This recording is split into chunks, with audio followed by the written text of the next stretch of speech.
Olá, irmãos. Saudamos a todos com a graça e a paz de nosso Senhor e Salvador Jesus Cristo. Que Deus abençoe sua casa, amado, abençoe seu coração, sua família, com sua bondade e misericórdia. Estamos dando continuidade às nossas meditações, nossos estudos nesse período de quarentena. E pensamos quando será a nossa volta. Muitos estão preocupados, quando será o retorno às atividades presenciais da igreja. E eu gostaria de acalmar o coração dos irmãos. Isso acontecerá em breve, no tempo certo, na medida certa, na hora certa, desde que não vamos colocar em risco a saúde de nenhum membro da nossa igreja. Então, isso acontecerá. Temos um pouco de paciência. Nas próximas semanas, dependendo dos acontecimentos, nós vamos tomar as devidas providências. A nossa preocupação não é só apenas a questão do retorno, quando voltar.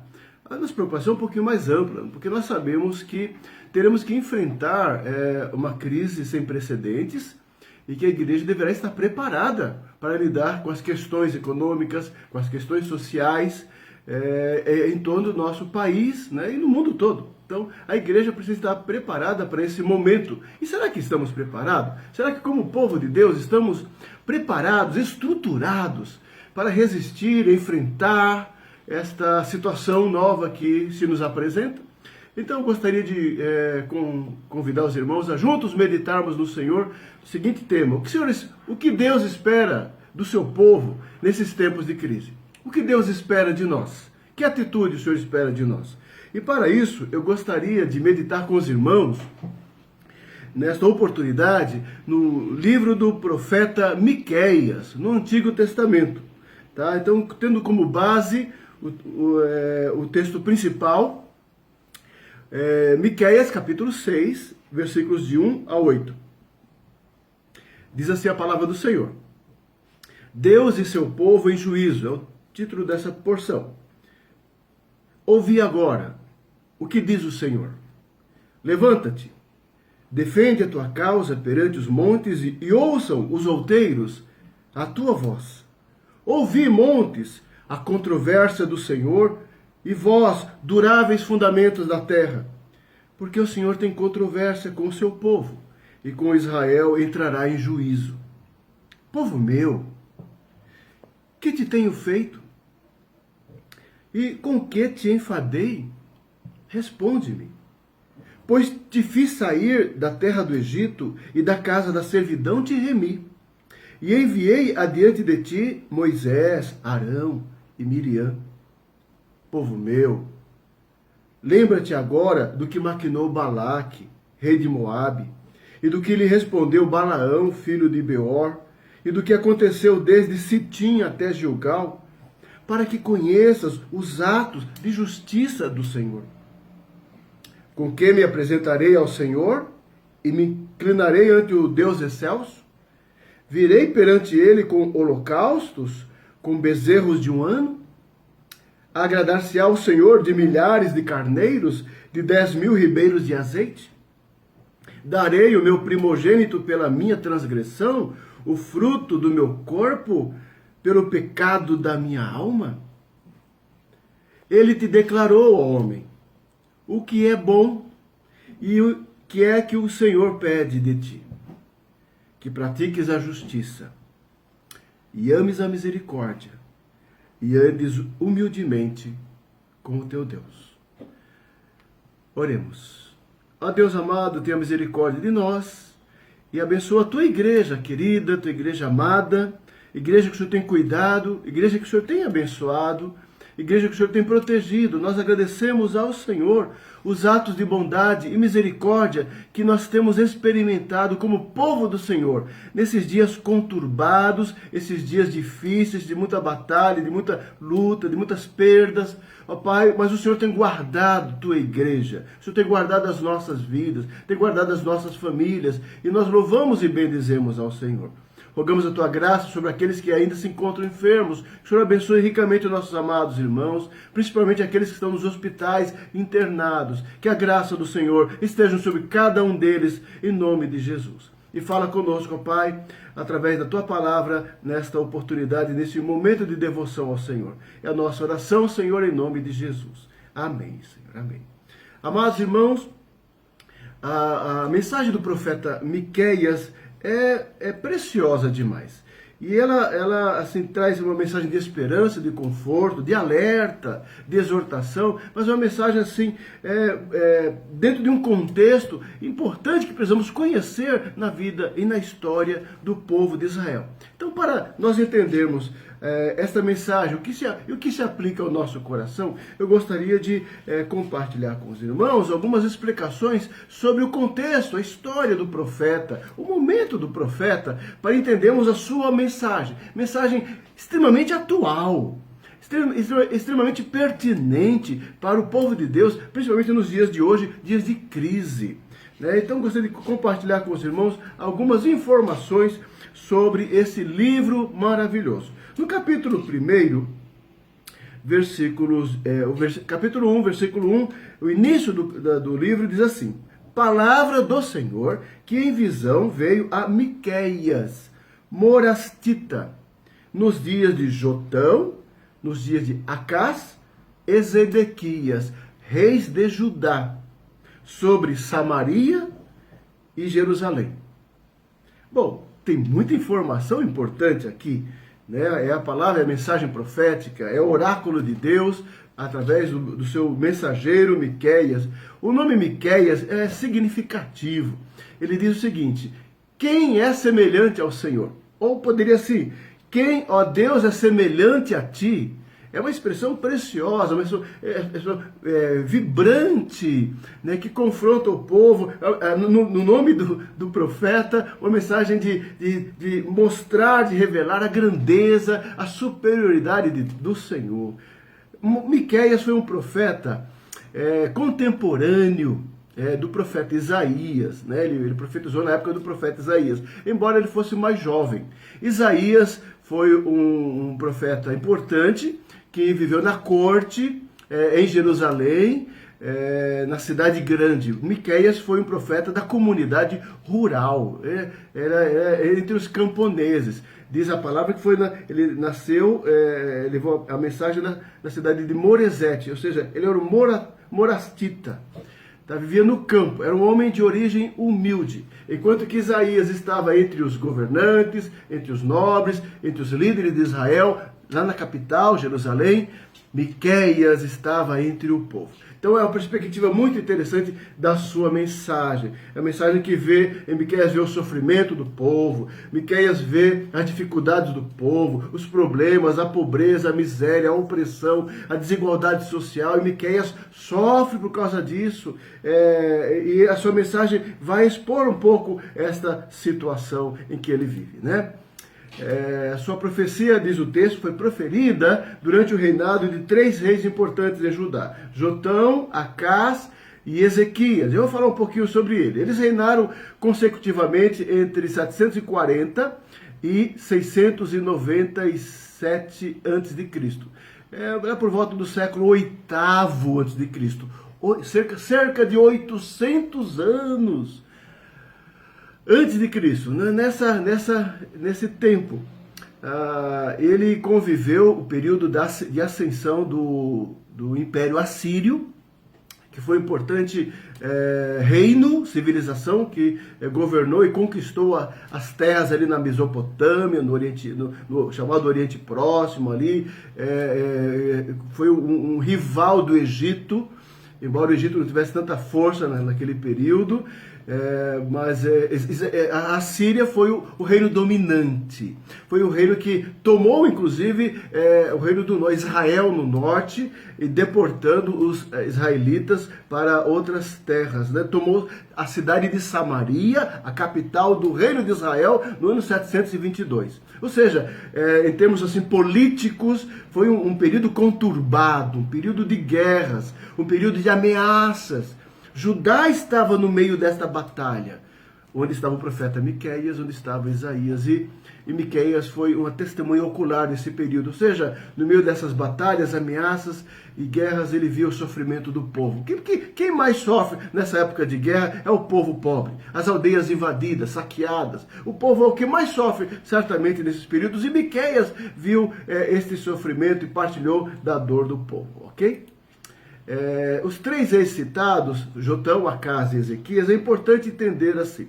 Jotão reinou a partir dos 25 anos de idade, reinou 16 anos em Jerusalém. Ele foi um rei que fez o que era reto perante Deus, simplesmente ele não retirou os altos que o povo sacrificava incenso, queimava incenso e sacrificava nos altos de Israel, aos ídolos estranhos. Foi um bom rei, mas não fez tudo correto. O outro rei foi Acás. Acás, ao contrário de Jotão, fez o que era mal perante o Senhor. Ele andou nos caminhos dos reis de Israel.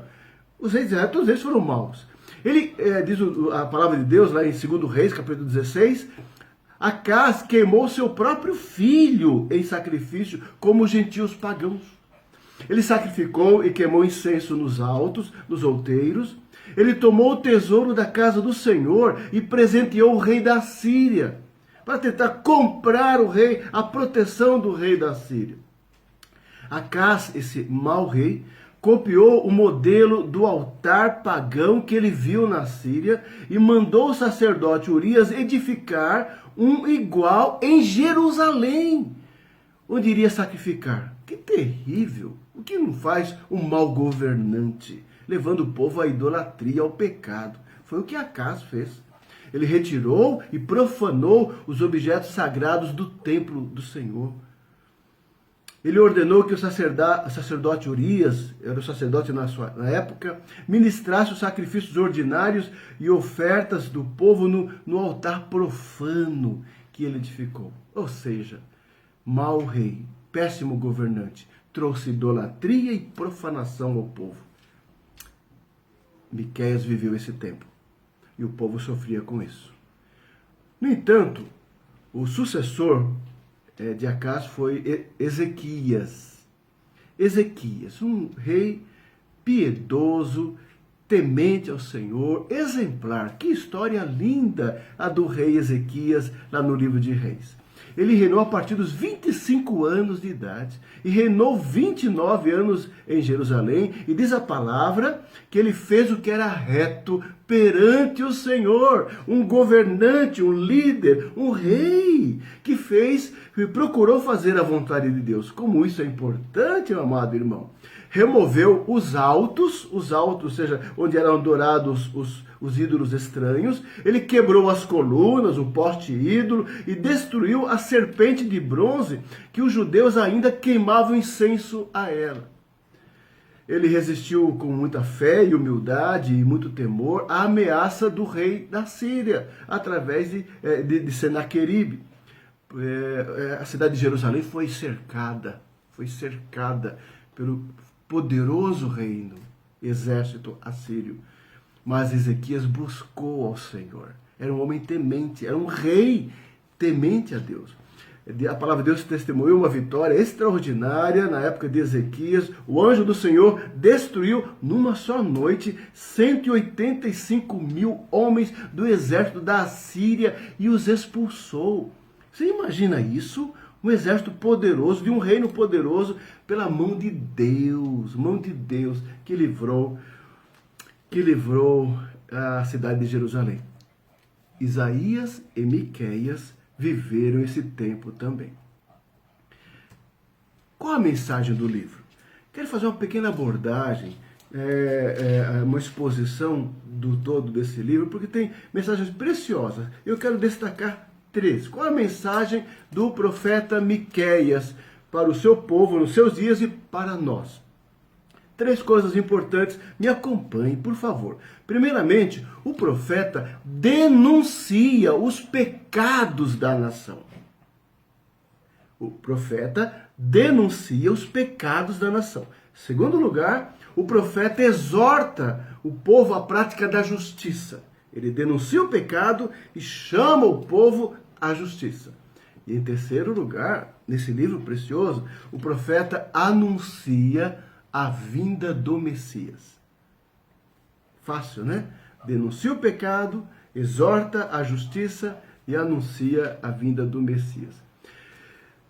Primeiramente, o profeta denuncia os pecados da nação nos seus dias, e não eram poucos. Vamos ver alguns deles? Primeiramente, o pecado da opressão dos pobres, o pecado da injustiça social, o pecado da ganância. Capítulo 2, versículos 1 e 2 desse livro diz assim, o profeta Miqueias diz: ai daqueles que no seu leito imaginam iniquidade e maquinam o mal. À luz da alva o praticam, porque o poder está em suas mãos. Planejam de noite, cumprem de dia. Se cobiçam campos, os arrebatam. Se casas, as tomam. Assim fazem violência a um homem e a sua casa, a uma pessoa e a sua herança. Opressão, maldade. Capítulo 3, versículo 1 a 3 desse livro, Miqueias diz: disse eu, ouvi agora, vós, cabeças de Jacó, e vós, chefes da casa de Israel. Não é a vós outros que pertence saber o juízo? Os que aborreceis o bem e amais o mal, e deles arrancais a pele e a carne de cima dos seus ossos, que comeis a carne do meu povo, e lhes arrancais a pele, e lhes esmiuçais os ossos, e os repartis como para panela, e como carne no meio do caldeirão? Os ricos, os poderosos, os chefes da casa de Israel, que deveriam ser justos, não eram. Aborreciam a justiça e oprimiam os pobres, e exploravam os pobres. Miqueias denuncia esta situação terrível. Ainda no capítulo 6, versículo 9 a 13, Miqueias diz: a voz do Senhor clama a cidade, e é verdadeira sabedoria temer-lhe o nome. Ouvi, ó tribos, aquele que a cita. Ainda há na casa do ímpio os tesouros da impiedade, e o detestável é faminguado? Poderei eu inocentar balanças falsas e bolsas de pesos enganosos? Porque os ricos da cidade estão cheios de violência, e os seus habitantes falam mentiras, e a língua deles é enganosa na sua boca. Assim também passarei eu a ferir-te, e te deixarei desolada por causa dos teus pecados. Opressão, ganância. Os poderosos, que têm o poder econômico, o poder político, explorando as pessoas e se aproveitando de sua condição e de sua situação. Deus estava vendo e estava usando Miqueias para denunciar aquela corrupção e maldade dos homens. Segundo pecado que Miqueias denuncia é a corrupção de todas as instituições no seu tempo, as instituições civis e religiosas.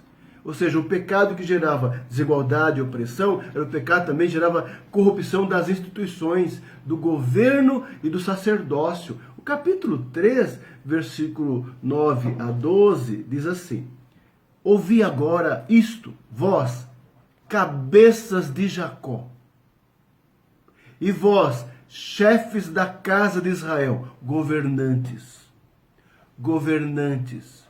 que abominais o juízo, que perverteis o que é direito, e edificais a Sião com sangue e a Jerusalém com perversidade. As pessoas têm o poder do direito e da justiça, distorcendo para seus benefícios próprios. Estavam assim os governantes na época de Miqueias, os cabeças de Israel, os líderes da nação. Diz mais o versículo 11: os seus cabeças dão as sentenças por suborno. Os seus sacerdotes ensinam por interesse, e os seus profetas adivinham por dinheiro. e ainda se encostam no Senhor, dizendo: não está o Senhor no meio de nós, nem o mal nos sobrevirá. Portanto, por causa de vós, Sião será lavrada como um campo, julgamento de Deus. E Jerusalém se tornará em montões de ruínas, juízo do Senhor. E o monte do templo numa colina coberta de mato. Nos dias de Miqueias, que dias difíceis, dias terríveis. Dias de crise moral, crise política, crise espiritual, crise social. Terrível! Os governantes eram corruptos e distorciam a lei e a justiça com suborno. Com suborno. Diz o texto, as cabeças dando sentença por dinheiro, se corrompendo, se aproveitando de sua função, do seu cargo público, do seu lugar. Já viu isso em algum lugar? Os seus sacerdotes, que deveriam ser a referência espiritual da nação, de ensinar a lei, de receber os sacrifícios, de abençoar o povo, diz o texto, os sacerdotes ensinam por interesse, gananciosos. Gananciosos. E diz mais ainda, os profetas, os que deveriam ser os mensageiros de Deus, os pregadores, os mensageiros para trazer mensagem de esperança, de restauração e de até justiça também, diz o texto, e os seus profetas adivinham por dinheiro, mercadejando a palavra, profissionais do evangelho, profissionais da mensagem. Que terrível, que lamentável! A corrupção atingiu todos os parâmetros da sociedade de Israel, tanto civis como religiosas. Que momento difícil, amado irmão. Você consegue imaginar o que é viver naqueles dias? Além disso, havia corrupção não apenas na liderança civil, governamental, religiosa, mas no próprio povo. Havia decadência moral na sociedade, havia violência, havia corrupção, suborno, mentira, entre todos os cidadãos da nação. Miqueias capítulo 7, de 1 a 6 apenas, diz assim: ai de mim, porque estou como quando são colhidas as frutas do verão, como os rabiscos da vindima. Não há cacho de uvas para chupar, nem figos temporãos que a minha alma deseja. Pereceu da terra o piedoso, e não há entre os homens um que seja reto. Todos espreitam para derramarem sangue, cada um caça a seu irmão com rede. Que descrição de violência, de assalto, de crueldade, de traição. Versículo 3, Miqueias diz: as suas mãos estão sobre o mal e o fazem diligentemente. É assim a maldade no coração humano, aproveitando que o povo está isolado nas suas casas, os bandidos trabalhando, os hackers trabalhando aí, as pessoas na rua, assim, assaltos, violência, as pessoas imaginando como prejudicar o próximo, o semelhante, e tirar proveito de alguma situação. É a maldade. O capítulo 3 diz assim, ó, o príncipe exige condenação, exige dinheiro. O juiz aceita o suborno, ou seja, a corte de Israel estava corrompida. O grande fala dos maus desejos de sua alma, e assim todos eles, juntamente urdem a trama. Os homens se organizam, quadrilhas se organizam, quadrilhas do pequenas aqui na rua, na esquina, quadrilhas aí para fazer a maldade ali na praça, mas quadrilhas lá em cima também. Quadrilhas que tinham dinheiro das empresas, quadrilhas que tinham dinheiro do Estado, que desviam dinheiro do Estado para respiradores, por exemplo. Coisa terrível. O homem é mau. Como pode? E assim todos urdem a trama, planejam o mal. O mal está no coração do homem. O melhor deles é como o espinheiro, o mais reto é pior do que uma sebe de espinhos. E chegado o dia anunciado por tuas sentinelas, o dia do teu castigo, aí está a confusão deles. O versículo 5 diz assim, olha, não creais no amigo, nem confieis no companheiro. Guarda a porta de tua boca aquela que reclina sobre o teu peito, porque o filho despreza o pai, a filha se levanta contra a mãe, a nora contra a sogra. Os inimigos do homem são os da sua própria casa. Quantos problemas em família, quantos traumas, quantos conflitos. O mal está no coração do homem. Estava lá na época de Miqueias, de uma forma muito mais ampla. E ele denuncia, ele fala, ele proclama, ele aponta. É um pecado da nação. Diante disso, Miqueias denuncia o pecado. Corrupção, ganância, decadência. Mas o profeta não fica apenas nisso. Ele chama o povo, ele exorta o povo a um quebrantamento. Ele exorta o povo à prática da justiça. Ele mostra o pecado é esse. Ele chama o povo, ele convida o povo ao arrependimento, exortando a prática da justiça. Isso nós encontramos no capítulo 6. O texto que nós lemos aqui no início dessa meditação. Aqui o capítulo 6 mostra, no versículos 1 e 2, que Israel está perante o tribunal de Deus. Versículo 2 diz assim, ouvi montes a controvérsia do Senhor e vós duráveis fundamentos da terra, porque o Senhor tem controvérsia com o seu povo e com Israel entrará em juízo. Com Israel entrará em juízo. Ou seja, diante desse pecado todo, Deus não fica assim neutro nisso. Deus está vendo e Deus iria agir. Deus está agindo em nossos dias. Deus não é neutro, que está apenas olhando o que o homem está fazendo. O Senhor está operando, o Senhor está presente na história. O Senhor está intervindo, castigando, disciplinando, julgando, guardando. O Senhor está presente de muitas maneiras. Como lá, através da mensagem de Miqueias, Deus tinha uma controvérsia, um juízo contra o povo de Israel por causa do seu pecado. E aqui nesse texto, aqui no capítulo 6, nós vemos facilmente quais são esses 4 pecados que Deus apresenta no tribunal, que Israel teria que responder. Quais são os pecados? Primeiramente, o pecado da ingratidão. O pecado de Israel da ingratidão. Versículo 3 e 4 diz assim, povo meu, que te tenho feito e com que te enfadei? Responde-me.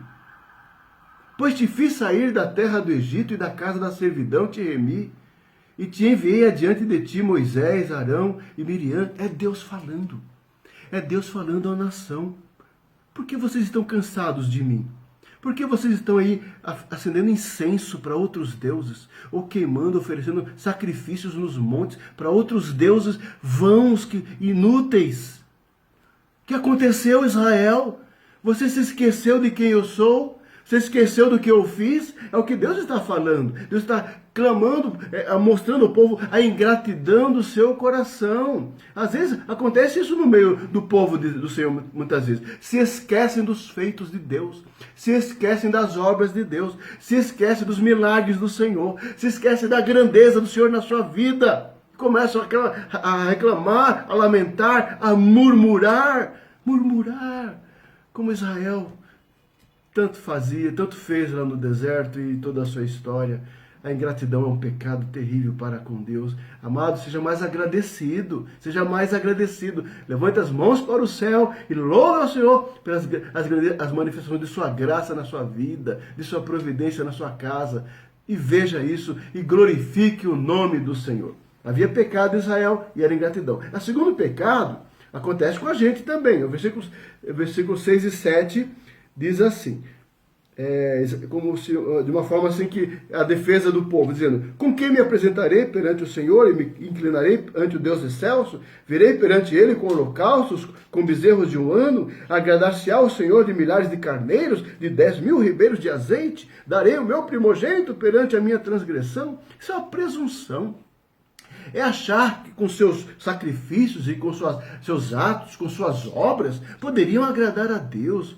Assim, os homens acham que as coisas que fazem vão barganhar com Deus. Barganhar com Deus.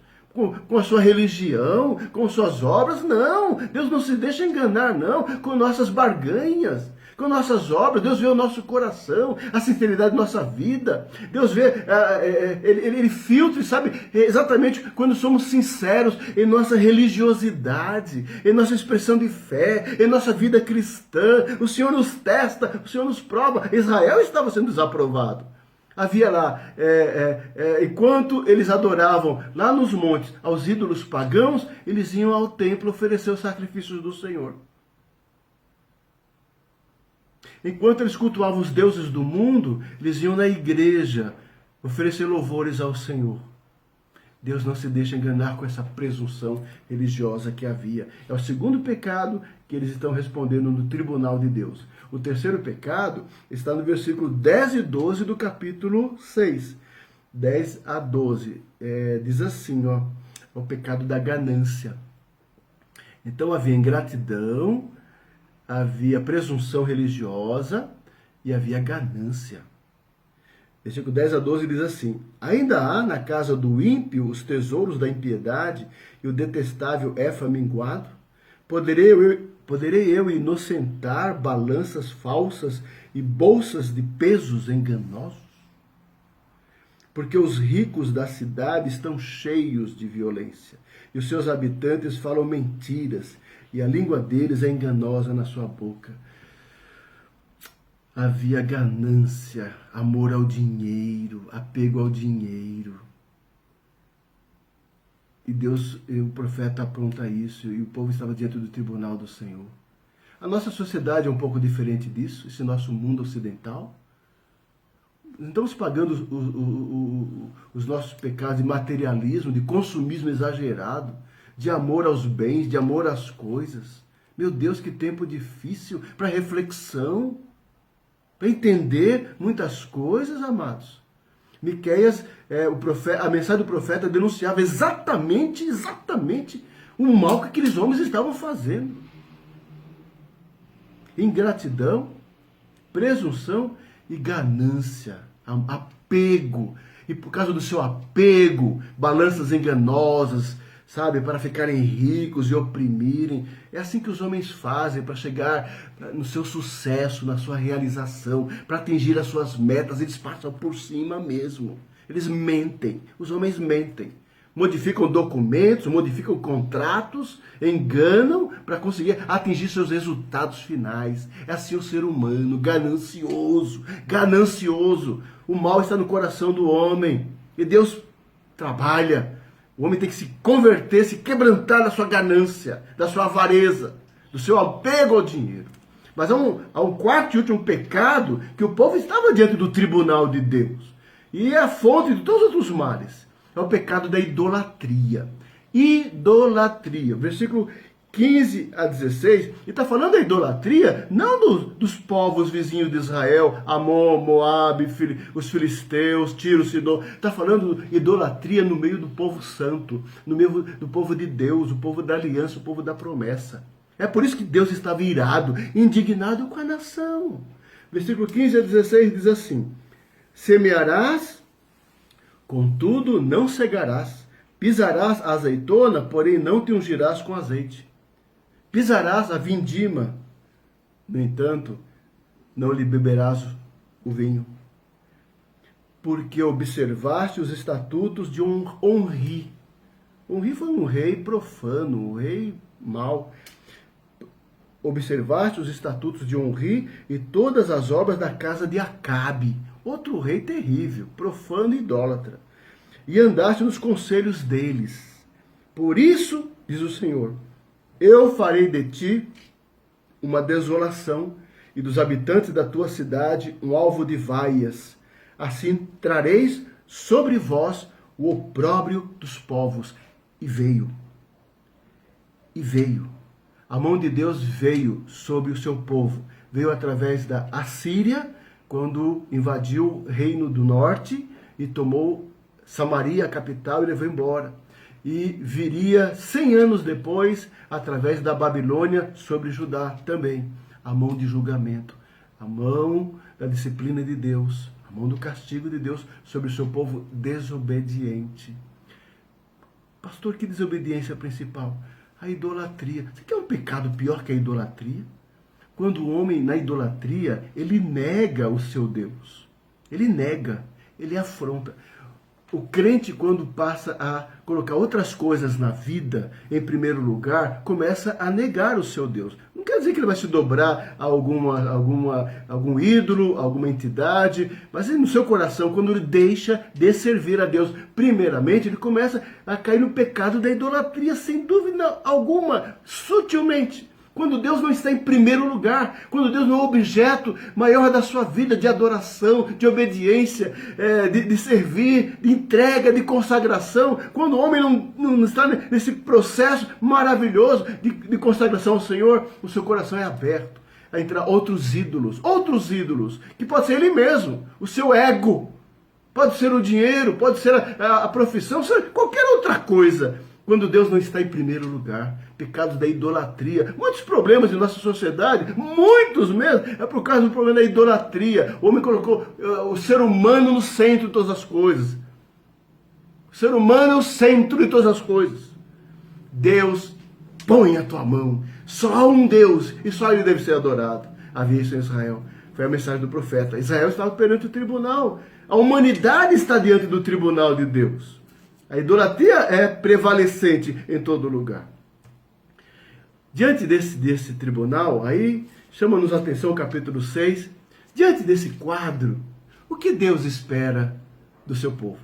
Diante desse quadro de corrupção, diante desse quadro de desobediência, de decadência e de ingratidão, o que Deus espera do seu povo? Versículo 8 diz: Ele te declarou, ó homem, o que é bom e que é o que o Senhor pede de ti, que pratiques a justiça, ames a misericórdia e andes humildemente com o teu Deus. Teu Deus.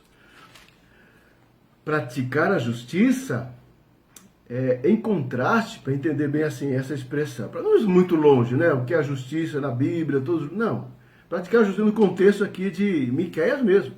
Praticar a justiça em contraste com a opressão, em contraste com a desonestidade, em contraste com a corrupção que havia em Judá, em contraste com a decadência moral, a inversão do bom e do mal, do certo e do errado, em contraste com toda essa inversão de valores, de injustiça. O homem de Deus, eu e você, é chamado a praticar a justiça. É a retidão do coração. É o olhar, é a retidão em nossas escolhas, em nossa postura, em nosso caminhar, em nosso pensar, em nossos julgamentos, em nossas atitudes. Isaías capítulo 58, versículo 2, Isaías 58, 2, o profeta Isaías diz assim: Mesmo nesse estado, ainda me procuram dia a dia. Tem prazer em saber os meus caminhos, como o povo que pratica a justiça e não deixa o direito do seu Deus. Perguntam-me pelos direitos da justiça, tem prazer em se chegar a Deus. Salmo 15, 2 diz assim: O que vive com integridade e pratica a justiça e de coração fala a verdade. Há muitas coisas relacionadas à justiça, a retidão, a verdade, a integridade e tantas outras coisas. É o que Deus espera de nós. Esse mundo corrupto, de pessoas corruptas, de governantes corruptos, de uma sociedade corrupta, que se vende, que suborna, que explora o povo, que tira dinheiro do povo para os seus cofres,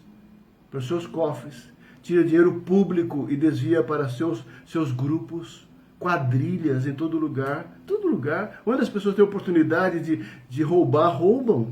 É uma coisa impressionante. Essa sociedade que acha tudo normal, que eu e você temos, como homens tementes a Deus, somos pessoas honestas, pessoas corretas, pessoas íntegras, pessoas que praticam a justiça. Não é que só fala da justiça, que pratica, desde as coisas pequenas, desde as coisas mais simples da vida, desde na sua casa, na sua família, no seu dia a dia, ser correto e honesto em todas as coisas. Salmo 106, 3 diz: Bem-aventurados os que guardam a retidão e o que pratica a justiça em todo o tempo. Deus espera isso. Sabe o que é bom? Seja justo, faça a coisa certa, a coisa correta. Segundo lugar, diz o texto, ames a misericórdia. Essas expressões, o que Deus espera, está tudo relacionado com a situação de Miqueias e da nação. Praticar a misericórdia em contraste, veja só, é a justiça em contraste com a corrupção. Misericórdia em contraste com a ganância, em contraste com a ingratidão e em contraste com a opressão social. Ao invés das pessoas serem avarentas, egoístas,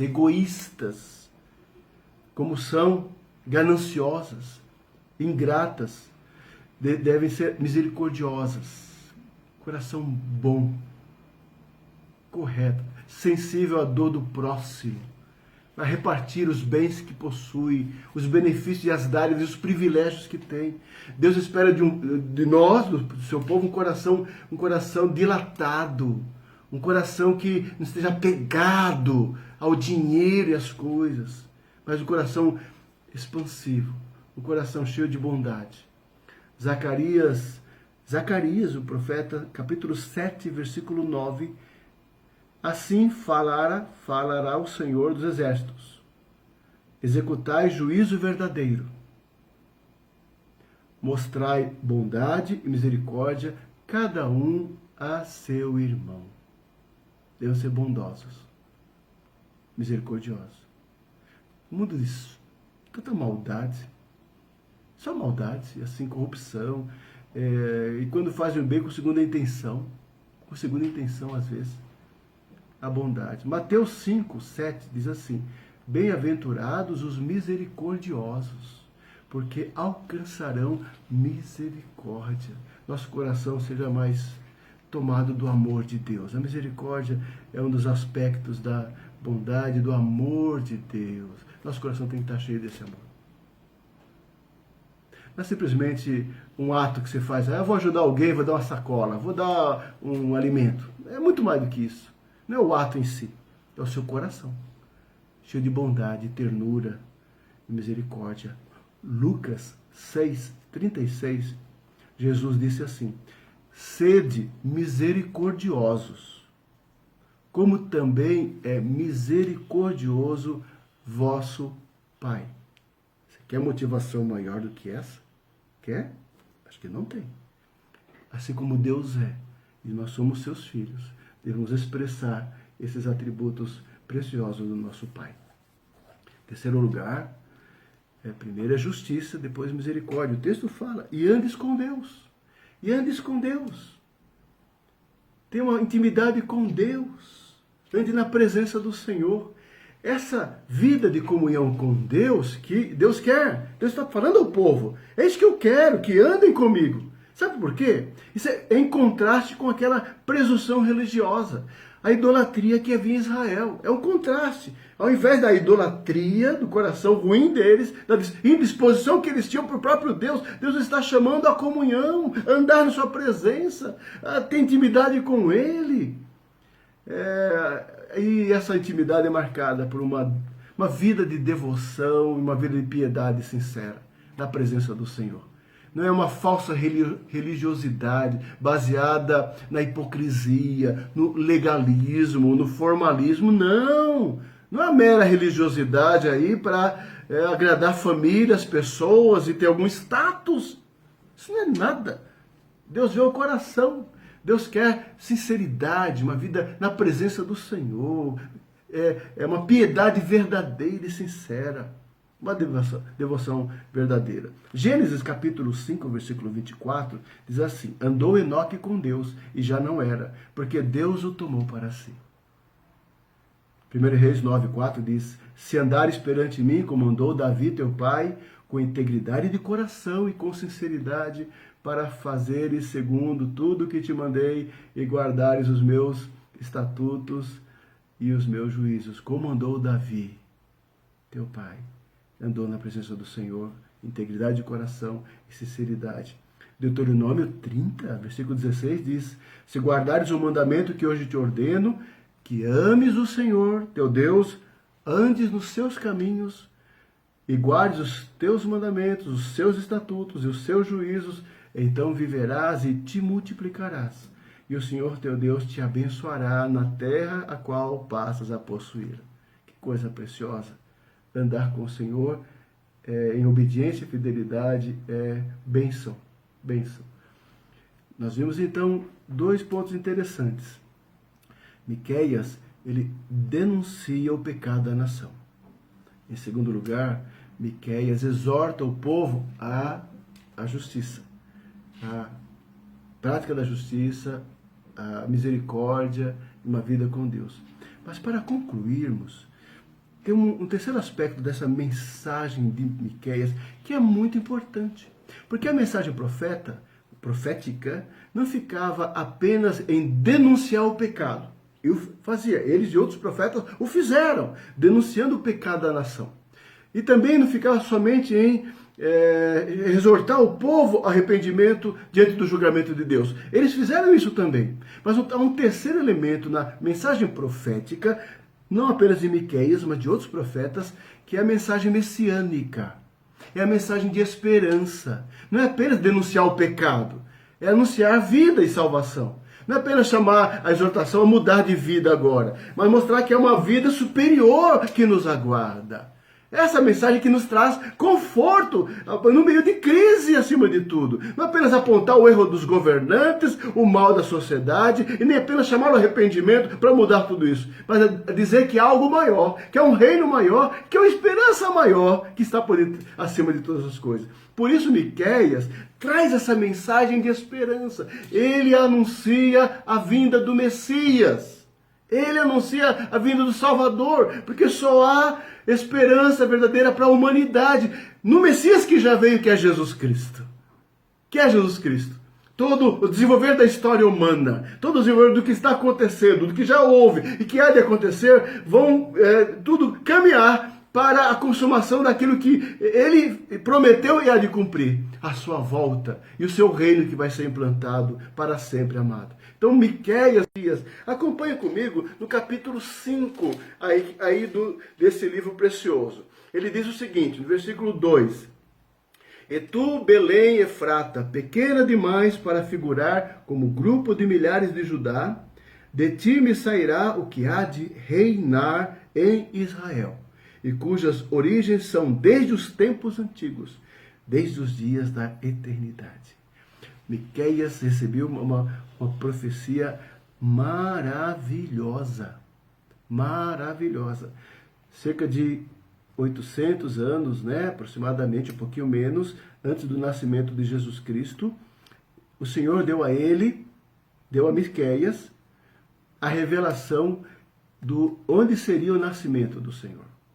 Estava no plano de Deus, plano perfeito. Plano perfeito.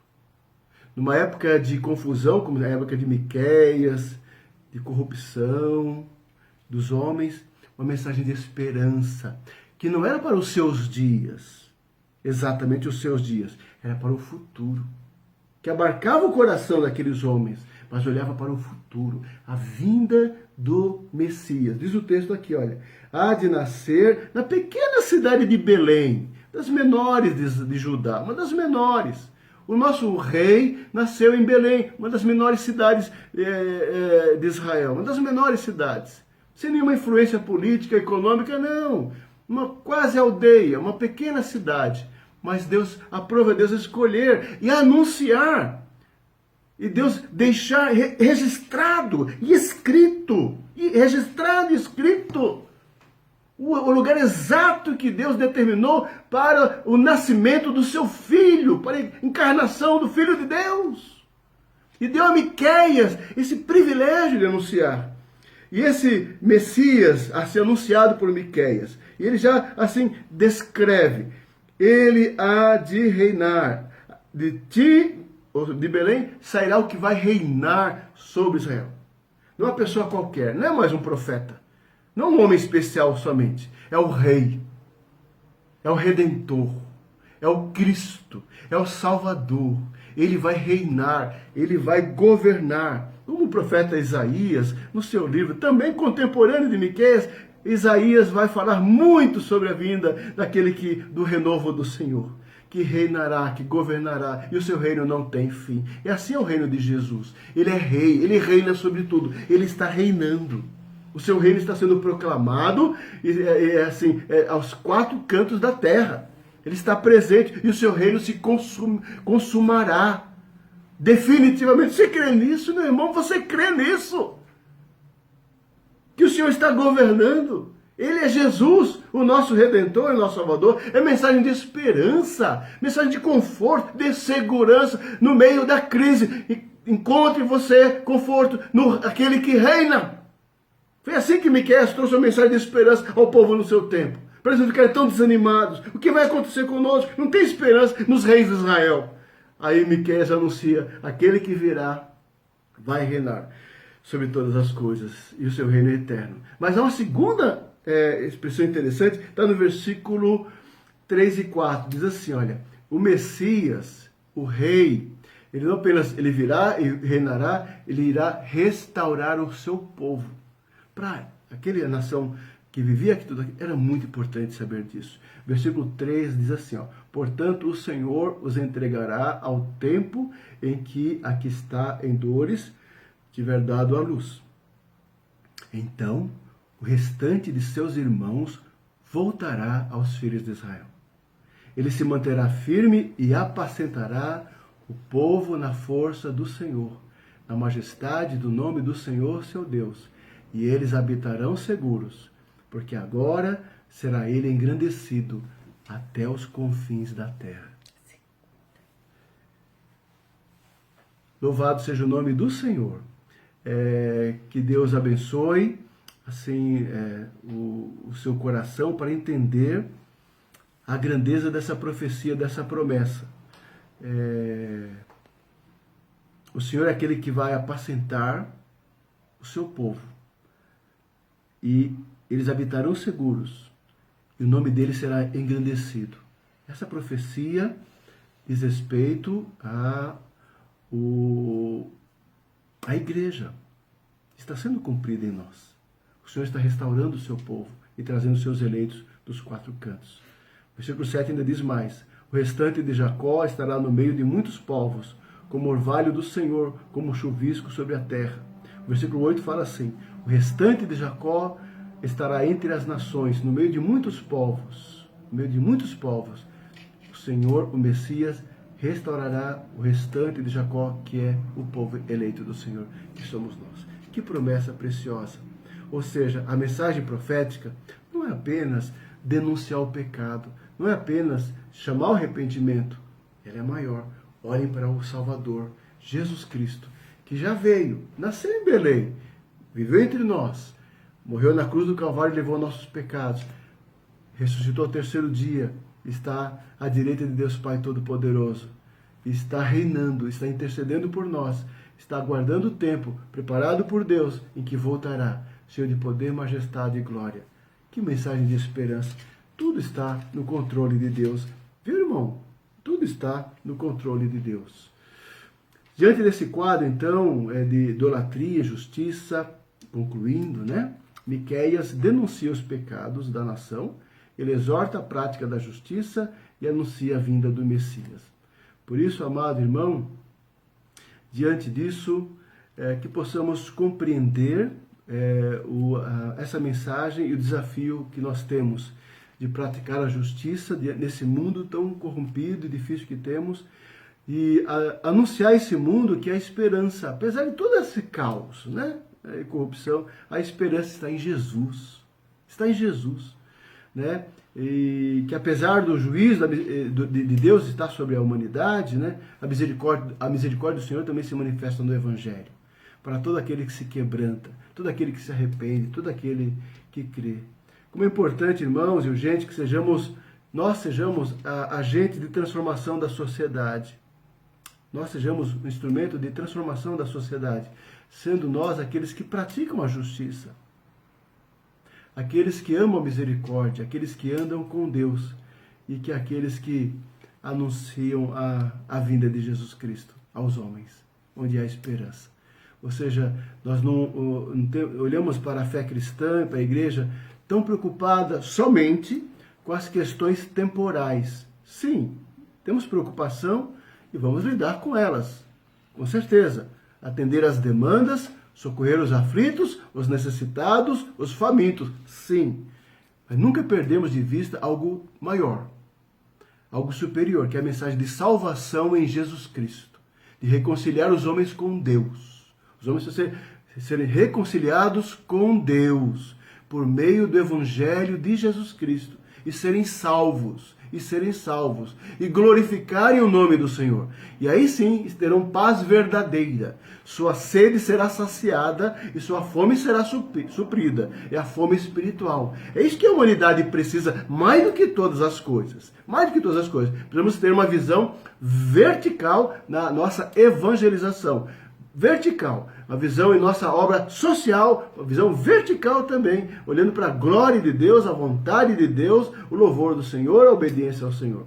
Que Deus nos ajude, amados, a atravessar esta crise, que nós não sabemos quanto tempo irá durar, e vai durar um pouco a mais do que nós imaginamos mesmo, mas vamos atravessar com firmeza, com perseverança, com confiança, com coragem e com fé. Que Deus te abençoe, meu querido irmão. Tenha uma ótima semana na presença do Senhor. Que essa mensagem traga conforto, alento e esperança. Proclame, multiplique esta mensagem para outras pessoas, para alcançar outras pessoas, para abençoar outras pessoas. É a nossa oração. Fique na paz do Senhor, que Deus te abençoe. Oremos. Ó Pai, obrigado por esta oportunidade de estudar a palavra do Senhor e pela mensagem preciosa de Miqueias. Que o Senhor fale ao nosso coração, que o Senhor abençoe a tua igreja, que o Senhor prepare a tua igreja para esses tempos difíceis de crise. Ó Pai, que nós haveremos ainda de lidar com elas por algum tempo. Dá-nos força, dá-nos discernimento e sabedoria, Senhor, e estrutura emocional e espiritual. Ó Pai amado, para suportar as dificuldades, temos paciência no momento das adversidades e confiança no Senhor. É a nossa oração. Em nome de Jesus. Amém. Receber a bênção, amados. Que a graça do Senhor Jesus, que o amor de Deus, nosso Pai, que a consolação do Espírito Santo estejam sobre vós e sobre a sua amada igreja espalhada pela face da terra. Hoje e para todos sempre. Amém, Senhor. Amém. Deus abençoe. Um grande abraço.